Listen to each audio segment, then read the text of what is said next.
항상 살펴주시고 모든 일을 주 안에서 형통하게 하시네. 몸도 마음도 연약하나 새 힘 받아 살았네. 물듯이 부시는 주의 은혜 족하다. 사랑 없는 거리에 나 험한 산길에 헤맬 때 주의 손을 굳게 잡고 찬송하며 가리라.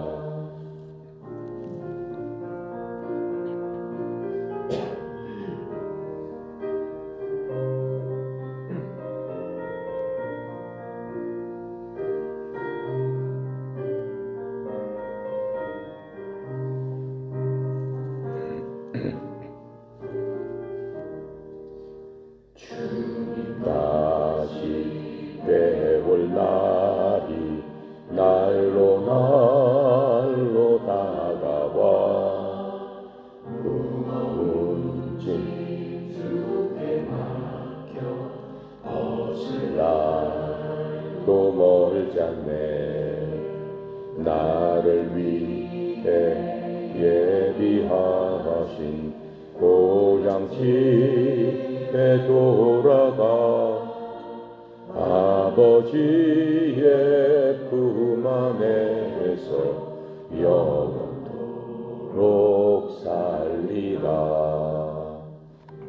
아멘.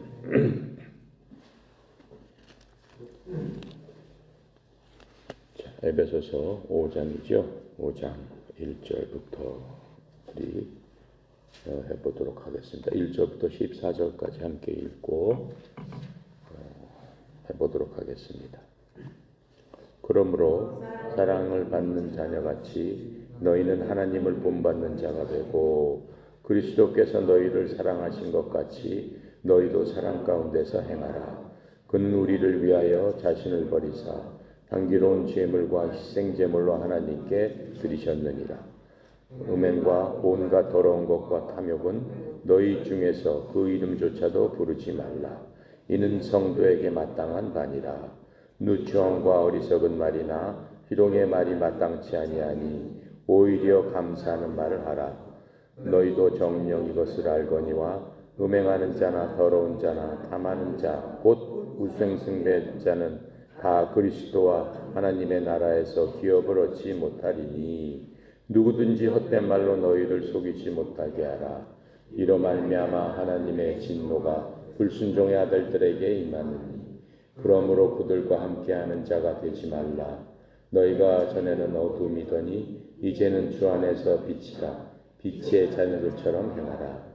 빛의 열매는 모든 착함과 의로움과 진실함에 있느니라. 주를 기쁘시게 할 것이 무엇인가 시험하여보라. 너희는 열매 없는 어둠의 일에 참여하지 말고 도리어 책망하라. 그들은 은밀히 행하는 것들을 말하기로 부끄러운 것들이라. 그러나 책망을 받는 모든 것은 빛으로 말미암아 드러나나니 드러나는 것마다 빛이니라. 그러므로 이르시기를 잠자는 자여 깨어서 죽은 자들 가운데서 일어나라. 그리스도께서 너희에게 비추시느니라 하셨느니라. 아멘. 전체적으로 이 내용은 우리가 하나님의 형상이다 라고 지금 알려주고 계시는 겁니다. 지금 5장에서는 바울은 어린아이들이 부모를 닮아가게 되어 있습니다. 그러한 사실은 그 가정에서 보면은 어머니, 아버지가 하는 아이의 일들을 어렸을 적부터 아이들이 보고 듣고 그렇게 자라면서 그 부모님 따라가는 것들을 우리가 쉽게 알 수 있습니다. 예를 들어서 아버지가 담배 피우거나 술을 마시는 것을 보면은 아이들도 보고 배우게끔 돼 있어요. 그래서 어린아이들은 다른 것보다 보는 것으로 흉내를 많이 내게끔 그렇게 되어 있습니다.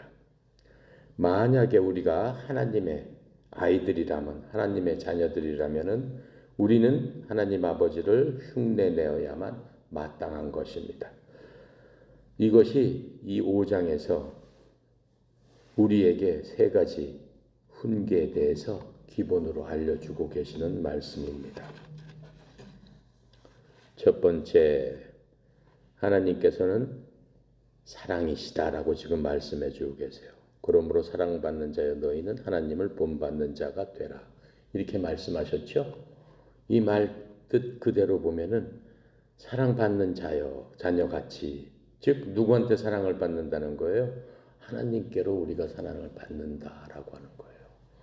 그러니까 첫 번째 하나님께서는 사랑 본체시다라고 하는 거예요. 요한일서 그 4장 8절에 보면은 이렇게 말씀하고 계세요. 사랑하지 아니하는 자는 하나님을 알지 못하나니 이는 하나님이 사랑이시기 때문이라. 우리는 하나님의 자녀이기 때문에 당연히 하나님의 그 성품을 닮을 수밖에 없는 건데 하나님의 본질은 사랑이시다라고 말씀하고 계세요. 그렇기 때문에 사랑을 모르는 자, 사랑이 없는 자, 그 사람은 하나님 자체를 모르고 있는 것이다. 이렇게 지금 말씀하고 있어요. 그래서 우리는 사랑 안에서 걸어야 된다라고 지금 얘기하고 계시는 겁니다. 5장 1, 2절이. 그리고 하나님은 빛이시다라고 또 말씀하고 계십니다.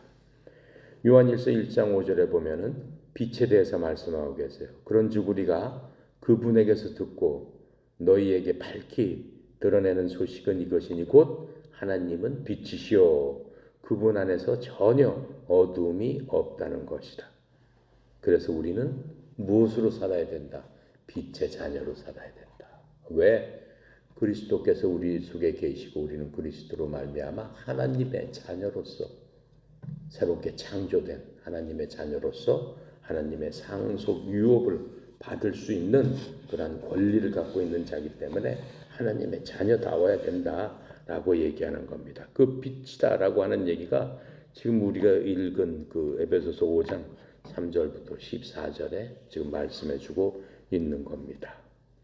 하나님께서는 또 진리시다라고 말씀하세요. 하나님은 진리십니다. 요한일서 5장 6절에 보니까 하나님은 물과 피로 오신 분이시니 곧 예수 그리스도시다. 물로만 오시지 아니하시고 물과 피로 오셨느니라. 증언하시는 이는 성령님이시니 이는 성령께서 진리이시기 때문이라. 그래서 우리가 지혜 안에서 걸어야 된다라고 지금 말씀하시고 있는 겁니다. 그게 지금 5장 15절 17절에서 이제 우리가 살펴보게 되는 그 내용입니다. 사랑 안에서 걸으라. 5장 1절 2절을 그럼 자세히 한번 살펴보도록 하겠습니다. 자, 그러므로 너희는 사랑스러운 자녀다 이렇게 말씀하세요. 하나님을 따르는 자가 돼야 된다. 하나님의 자녀이기 때문에 당연히 하나님을 따라야 되는 거죠. 그 전 4절에서 바울이 우리한테 훈계를 했어요. 우리 속에 쓴 것이 있으면 안 된다라고 얘기했죠. 그 쓴 것들이 성령님 또 하나님 그리고 그리스도를 슬프게 만든다라고 우리가 배웠습니다. 그래서 바울은 우리 속에 있는 그 분노에 대해서 썼는데 그것에 대해서 우리들에게 경고를 했었죠. 그리고 훈계를 했었습니다. 그래서 이러한 우리의 그러한 태도가 하나님의 가족에 나타난다는 것은 있을 수 없는 일이다라고 하는 겁니다. 왜요? 하나님께서는 금방 우리가 본 것처럼 사랑이시기 때문에 그런 겁니다.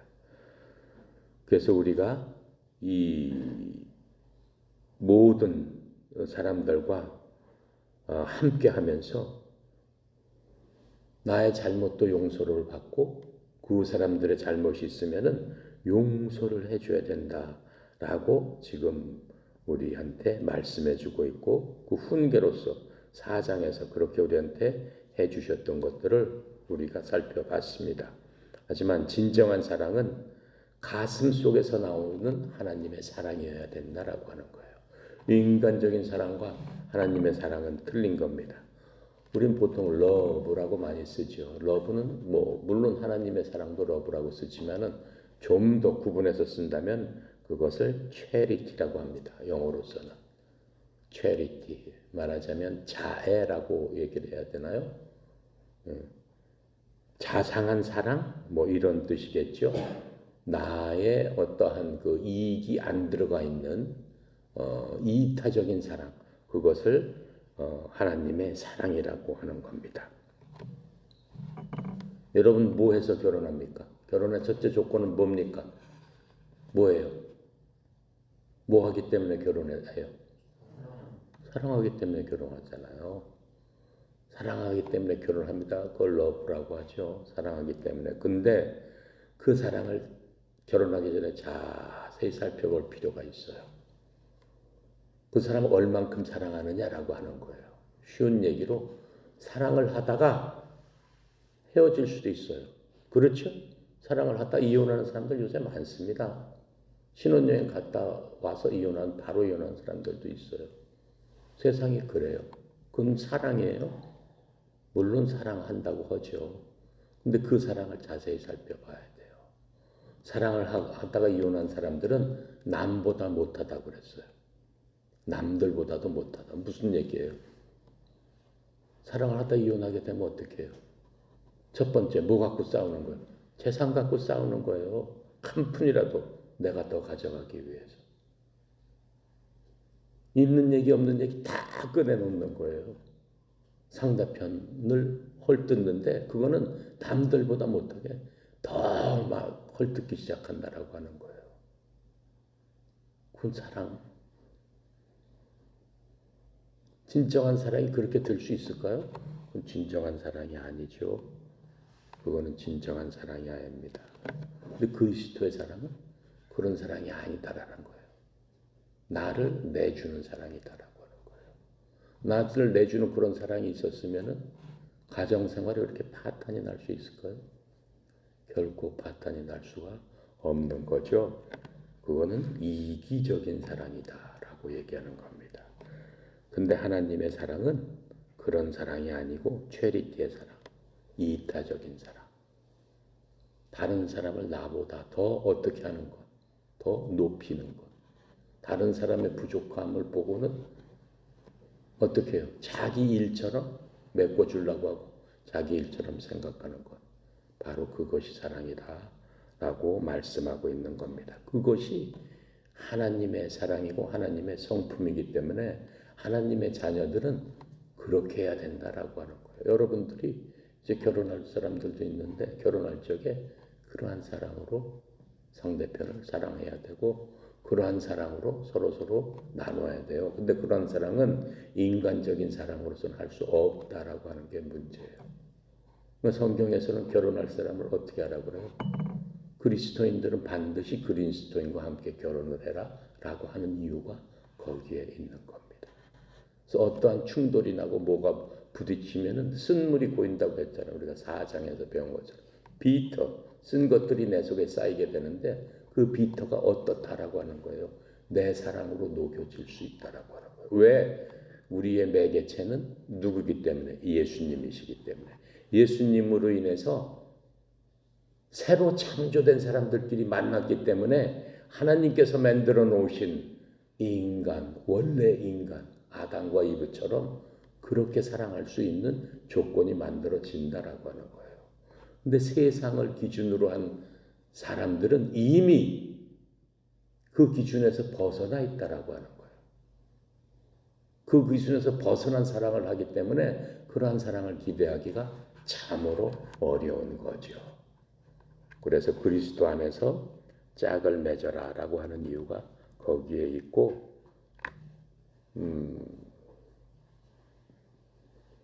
결혼을 해서 반드시 그리스도 안에서 한 가정을 이루어야 되는 하는 이유가 거기에 있다라고 볼 수 있습니다.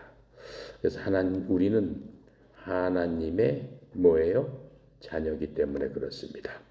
믿음을 통해서 그리스도 안에서 다시 태어났기 때문에 우리를 뭐라고 얘기해요?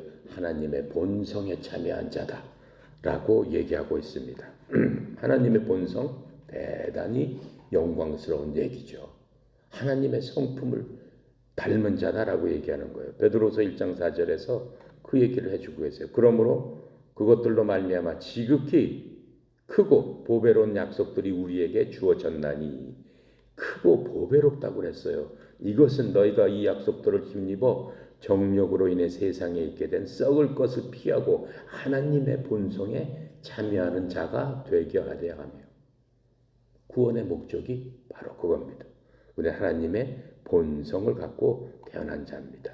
그리고 하나님이 사랑이시기 때문에 논리적으로 하나님의 자녀들은 사랑 안에서 걸을 수밖에 없는 겁니다.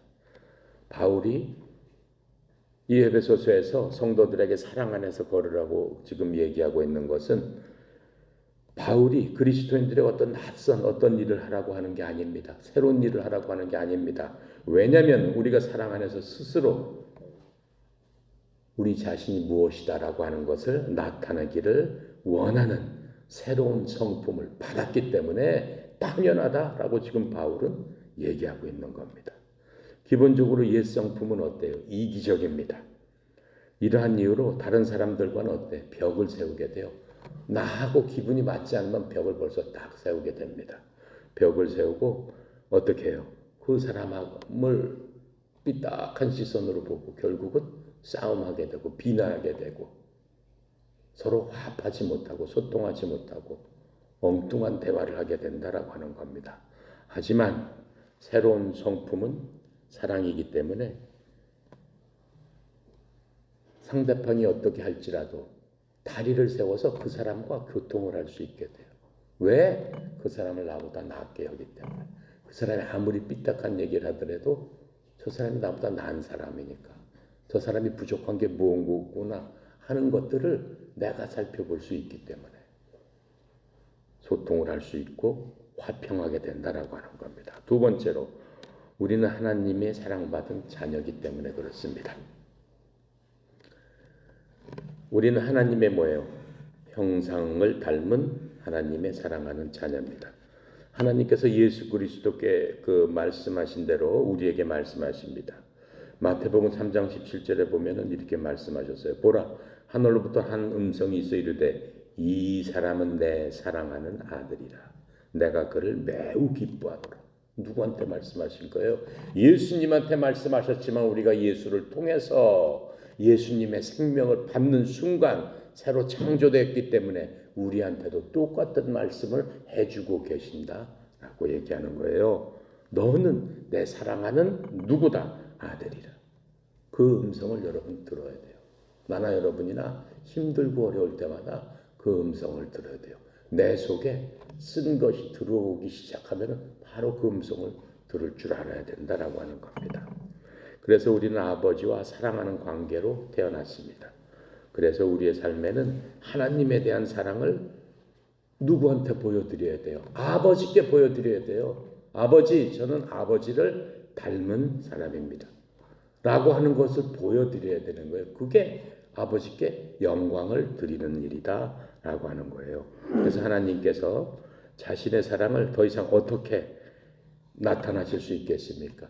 하나님께서는 우리에게 충분히 자신의 사랑을 증명해 주시고도 남음이 있습니다. 하나님을 기쁘게 하기 위해서는 우리가 사랑 안에서 걸어야 되는 겁니다. 그게 하나님에 대한 최소한의 자식으로서의 도리다라고 생각을 해야 됩니다. 또 우리는 하나님께서 어떻게 사셨습니까? 큰 값을 지불하고 우리를 사셨어요. 요한복음 15장 13절에 아무에게도 자기 친구들을 위하여 자기 생명을 내놓는 것, 이것보다 더 큰 사랑이 없나니. 사람 중에서 자기 친구를 위해서 대신해서 죽는 것, 대단히 큰 거죠. 그렇죠?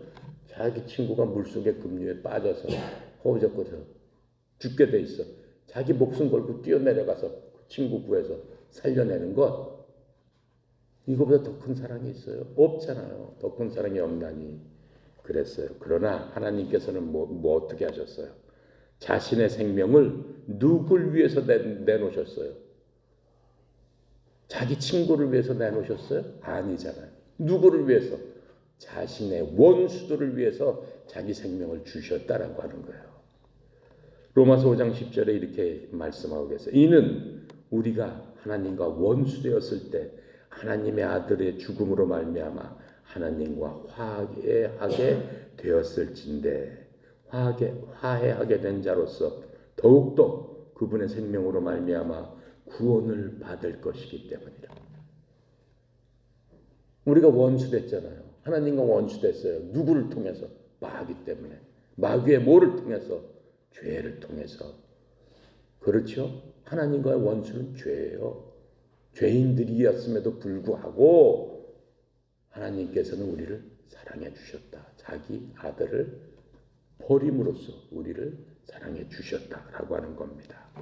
그래서 이러한 것들을 우리가 우리의 큰 값을 지불하고 사셨다는 것들을 우리가 결코 잊어서는 안 됩니다. 그래서 우리는 하나님의 사랑받는 자녀고, 또 우리는 하나님의 자녀고, 또 우리는 하나님께서 큰 값을 주시고 산 자들이다 라고 하는 것들을 결코 잊어서는 안 되는 겁니다. 그래서 하나님을 위한 우리의 사랑은 우리들을 위한 하나님의 사랑에 대한 응답입니다. 바울은 십자가에서 예수 그리스도의 희생을 구약의 향기로운 제물로서 성전 제단에 바쳐진 희생물과 비교했습니다. 뭘로 비교했어요? 예수님을. 레위기 1장 9절에 보면은 예수님 하나님께 죄를 지은 사람들한테 지는 하나님께 드리는 그러한 제사상에 드리는 그 제물이다라고 했어요. 그것에 내장과 다리를 물로 씻을 것이요 제사장은 전부를 제단 위에서 태우는 희생물 곧 불로 예비하여 주께 향기로운 냄새를 드리는 헌물로 삼을지니라. 구약에 죄 지을 때마다 죄 없는 짐승을 잡아다가 하나님 앞에 드려서 태워서 하나님 앞에 드리는 그 냄새를 통해서 하나님께서 흠양하시고 이만큼 우리가 이렇게 이 죄 없는 것을 죽여서 아버지께 드리니 아버지 이 냄새를 맡으시고 우리의 죄를 용서하소서라고 한 것처럼 예수님이 그 꼴이 되셨다라고 하는 거예요. 그러면서 우리의 죄를 어떻게 해요? 예수님께서 그 몸을 다 찢기시고 그 피를 다 흘리심으로 말미암아 우리를 구원하시는 향기로운 제물이 되셨다라고 하는 겁니다. 그렇게 함으로써 어떻게 해요? 그리스도의 죽음이 하나님의 거룩한 그 율법을 만족시키게 되었고 이것이 하나님께서 받아들여지시는 향기로운 제물로서 하나님을 기쁘게 함으로써 예수님이 기꺼이 우리의 희생제물이 되셨다라고 하는 겁니다. 자, 그래서 바울은 사랑 안에서 걷는 것부터 시작하였습니다. 왜 그래요? 사랑은